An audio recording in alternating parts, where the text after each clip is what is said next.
Compliqué, tout ce qui se mange, tout ce qui fait partie de quelque chose qui se mange va dans le sac mauve, on l'attache, on le met dans la poubelle dehors. C'est terminé. D'ici les prochains mois, vous recevrez sur le seuil de votre porte le matériel nécessaire pour collecter vos matières résiduelles. Petit bac de cuisine ainsi qu'un premier rouleau de 48 sacs mauves pour les 6 premiers mois. Devant chaque porte de tous les immeubles, autant unifamilial que multilogement. Encore une fois, on n'a pas deux classes de citoyens, on en a une seule.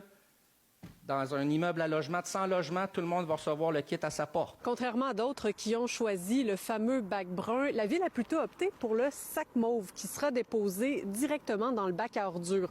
Donc, pas plus de bac, pas plus de collecte. De ne pas rajouter une troisième collecte avec un bac brun, c'est 50 voyages de camions par jour et 13 000 voyages par année.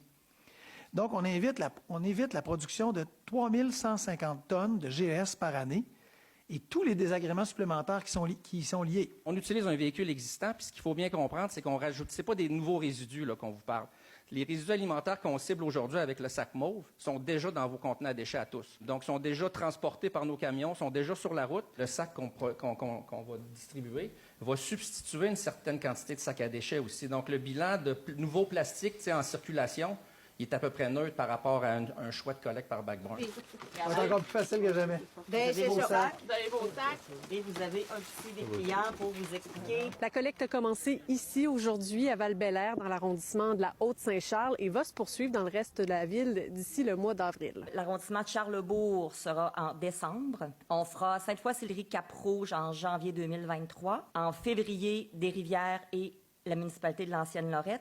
Beauport et Saint-Augustin-de-Desmaures en mars et on finira par la cité Limoilou en avril.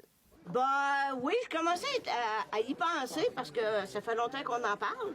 Mais vous savez, ça fait longtemps que je fais ça. Ça va-tu être plus simple, par contre, de le faire? Oui. On est dans une mise en service qui va durer 6 mois. Il va y avoir des défis, il va y avoir des enjeux. Ce ne sera pas parfait et j'assume complètement. On se met en mouvement, on préfère l'imperfection au néant. Tout ça, ça va être trié puis traité à l'usine de biométhanisation. Ça va permettre à la Ville de produire 73 000 tonnes de fertilisants et du biogaz. Je vous rappelle qu'on a signé une entente de 20 ans avec Énergir pour le rachat de cette énergie-là.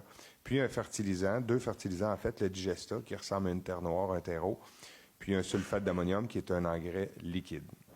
La valorisation du Digesta est une dépense. Peut-être qu'on est un peu en retard, comme vous le dites, mais en tout cas sur le déploiement, mais je pense que le système qu'on propose aujourd'hui va tellement être simple d'utilisation, va nous permettre d'atteindre des taux de participation beaucoup plus élevés que ce qu'on voit ailleurs.